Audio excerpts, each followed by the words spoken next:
Hello everyone, welcome to ICT classes. दोस्तों, आज के इस वीडियो लेक्चर में हम लोग डिस्कस करने वाले हैं जो आपका झारखंड में 75% का जॉब फॉर लोकल की बात की जा रही है। इसके बारे में हम लोग आज अच्छे से ज़्यादा डिस्कस करेंगे। ज़्यादा डीप में नहीं जाऊंगा, लेकिन हाँ कुछ कुछ जो इंपॉर्टेंट चीज़ है उसके बारे में जरूर डिस्कस करेंगे। तो चलिए स्टार्ट करते हैं आज का ये वीडियो। अगर दोस्तों आप लोग इस चैनल में न्यू हो तो चैनल को लाइक सब्सक्राइब जरूर कर ले, क्योंकि यहाँ आपको नॉलेज से रिलेटेड वीडियो मिलती रहेगी। स्टार्ट करते हैं। देखो, सबसे पहले बात करें जो आपका 2019 का जो आपका पेंडेमिक हुआ कोविड के चलते, उस कारण आप देखते हो कि बहुत ज़्यादा मिग्रेशन हुआ। साथ में आप ये भी देखा होगा कि बहुत सारे लोग अनएम्प्लॉयड हो गए। तो कहीं ना कहीं इसी का एक असर पड़ा, जिसके बाद झारखंड सरकार ने ये डिसाइड किया कि आपका 75% जॉब फॉर लोकल के लिए कर दे। अभी देखिए, ये जो डिसाइड किया गया है वो उतना इफेक्टिव नहीं हो पाया, क्योंकि अभी तक इसको जो अप्रूव किया गया है केवल झारखंड के कैबिनेट के द्वारा ही अप्रूव किया गया है। अभी इम्प्लीमेंट करना, कानून बनाना, एक्ट बनाना भी इसमें बाकी है। देखो, हुआ क्या था ना कि जब 2019 का जो कोविड चल रहा था, तो उस समय एक इकोनॉमी सर्वे के अकॉर्डिंग 59.2% हो गया था अनएम्प्लॉयमेंट रेट, जो कि आपका मई में 2020 तक। लेकिन अगर बात करें अभी, तो अभी काफ़ी हद तक वो नॉर्मल हो गया। जनवरी 2021 में ये जो रेट हो गया वो 11.3% हो गया है। तो आप समझ सकते हो कि कोविड के समय कितने लोग अनएम्प्लॉयड हुए थे। और वैसे भी एम्प्लॉयमेंट के मामले में झारखंड का स्तर उतना अच्छा नहीं रहा है। ऑलमोस्ट 77% आप तो उसका साक्षरता दर ही रहा है, लिटरेसी रेट ही रहा है, जिसमें से लड़कियों का काफ़ी ज़्यादा कम है।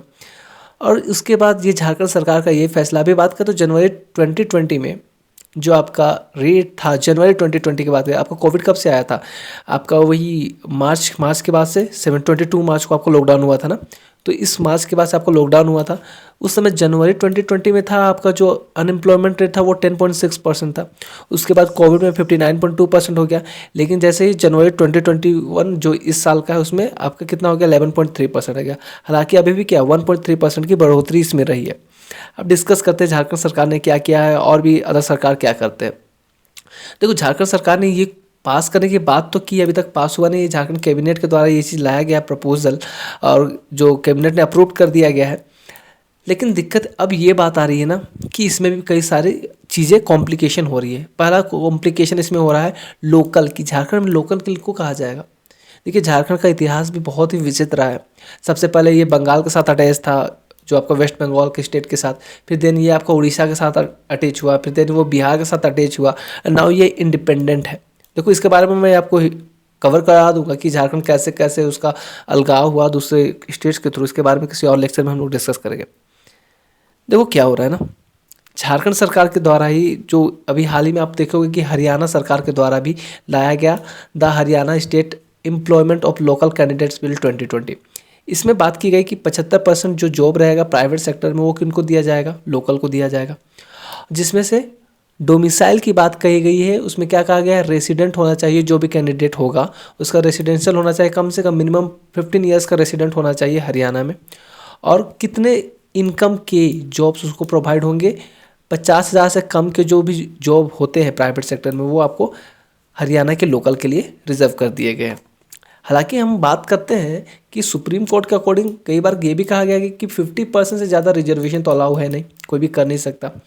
इसके बारे में कई सारे पिटिशंस वगैरह भी हुए हैं और इसका बहुत सारा डिटेल्स आउटकम भी आया है। लेकिन देखो, कई जगह पे सुप्रीम कोर्ट ने भी ये कहा है कि कुछ स्पेशल क्राइटेरिया में हम लोग इस 50% को बढ़ा के कर सकते हैं। आपने सुना होगा कुछ समय पहले ही असम में 100% रिजर्व कर दिया गया था वहाँ के लिए जो सीट था। तो इसको लेके काफ़ी ज़्यादा क्लैशेस हुए थे। अब बात करते हैं हम लोग क्या क्या इसमें इश्यूज क्रिएट होने वाले हैं। झारखंड में क्या है, 75% रिजर्वेशन कर दिया है प्राइवेट जॉब सेक्टर में। और झारखंड में इसका कंडीशन क्या है, 30 ईयर्स रेसिडेंट होना चाहिए झारखंड का। हालांकि हरियाणा में आपका 15 ईयर्स का था, यहाँ पर बोला है 13 ईयर्स का। और यहाँ पर आपको इनकम भी कम है कि 30,000 से नीचे तक के जितने भी जॉब रहेंगे वो जॉब फॉर लोकल के लिए रिजर्व रहेंगे।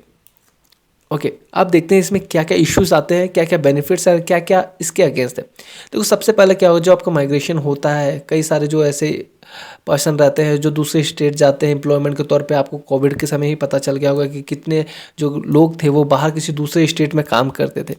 तो उसको कम करने में इसमें सहूलियत मिलेगी। और सबसे दूसरा चीज़, अनएम्प्लॉयमेंट डिक्रीज होगा स्टेट में। लेकिन इसके अगेंस्ट भी कई सारे चीज़ें हैं जिसमें आपको अनफेयर कंपटीशन की बात की जा रही है। साथ ही वॉयलेशन ऑफ कॉन्स्टिट्यूशन का जो एक्ट है, जो आर्टिकल है 14, 15, 16, 19 एंड 21 की बात की जा रही है।